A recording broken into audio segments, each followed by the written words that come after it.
নাহিদের জন্মদিনে বেলকুচি ক্ষুদ্র মাটিয়ায় এতিম শিশুদের মুখে হাসি, মানবিকতার এক উজ্জ্বল দৃষ্টান্ত।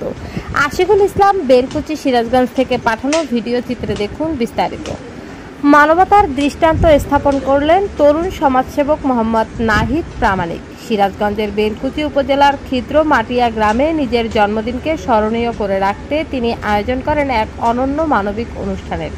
দিনটিকে আনন্দ ও ভালোবাসায় ভাগাভাগি করতে তিনি এলাকার এতিম ও অসহায় শিশুদের নিয়ে আয়োজন করেন খাবার বিতরণ ও কেক কাটার অনুষ্ঠান।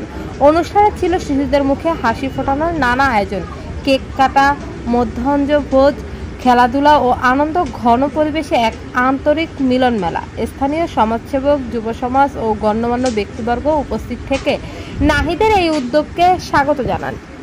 নাহিদ বলেন, আমি গরিব ও এতিম বাচ্চাদের খাবার খাওয়াতে পেরে সত্যি অনেক খুশি। মানুষ হিসাবে মানবিক কাজই আমার সবচেয়ে বড় প্রাপ্তি। আমি চাই সমাজের প্রতিটি মানুষ অসহায়দের পাশে দাঁড়াক। ভবিষ্যতেও আমি এ ধরনের মানবিক কাজে নিজেকে যুক্ত রাখতে চাই। স্থানীয়রা নাহিদের এই উদ্যোগের প্রশংসা করে বললেন, সমাজে যদি প্রতিটি তরুণ এভাবে দায়িত্ববোধ ও সহমর্মিতার পরিচয় দেয়, তবে একদিন বাংলাদেশ হবে সত্যিকারের মানবিক সমাজের দৃষ্টান্ত। নাহিদের এই উদ্যোগ প্রমাণ করে জন্মদিন শুধু আনন্দের নয়, এটি হতে পারে অন্যের মুখে হাসি ফোটানোরও এক মহৎ উপলক্ষ।